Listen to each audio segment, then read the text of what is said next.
তাই তো বলে প্রথম দেখায় কোনো কিছু দেখে কমেন্ট করা ঠিক না। প্রথম সোফাগুলো দেখে মন খারাপ হলেও সাজানোর পরে কিন্তু বেশ ভালো লাগছে আমার কাছে। আমি মনে করি যত্ন করে কোনো কিছু সাজালে তার সৌন্দর্য অবশ্যই ফুটে ওঠে। দেখেন সন্ধ্যার আগ মুহূর্তে আমার রুমটা কত সুন্দর লাগছে। আপনাদের কাছে কেমন লাগছে অবশ্যই জানাবেন। আমার সোফার আগের ভিডিওগুলো দেখে অনেক আপু সুন্দর সুন্দর কমেন্ট করেছেন।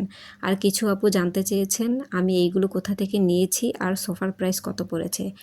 আমি তাদের উদ্দেশ্য করে বলছি আমি এইগুলো নিয়েছি ঢাকা গুলশান মার্কেট থেকে। আর এইগুলোর প্রাইস আমি আলাদাভাবে বলতে পারছি না, যেহেতু আমি সোফার সাথে 2টা চেয়ার আর একটা ক্যাসোনো টেবিল একসাথে অর্ডার করেছি। আর আমার এই টেবিলটা সাজানো দেখে এক আপু বলেছে সেন্টার টেবিলে কি মানুষ এত কিছু রাখে। আমি সেই আপুর উদ্দেশ্যে বলছি, যেই সব আপু এইসব টেবিল ইউজ করেছেন বা কারো বাসায় দেখেছেন তারা অবশ্যই জানেন এটা কোনো চা বিস্কুট খাওয়ার টেবিল না, এটাতে শোপিস রাখারই টেবিল। আর কেউ যদি মনে করেন এটা চা বিস্কুট খাওয়ার টেবিল তাহলে সেটা আপনার ভাবনা। আমার রুচি এবং লাইফস্টাইল অনুযায়ী আমি মনে করি এই টেবিলে শোপিসই রাখে, তাই আমি শোপিস দিয়েই সাজিয়েছি।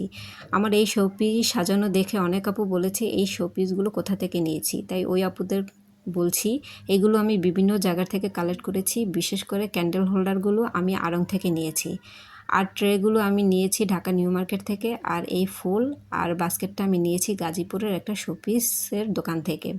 যাই হোক, আমার মনের মাধুরী মিশিয়ে আমি রুমটাকে সাজিয়েছি। এটাই আমার রুচি, এটা আমার ব্যক্তিত্ব।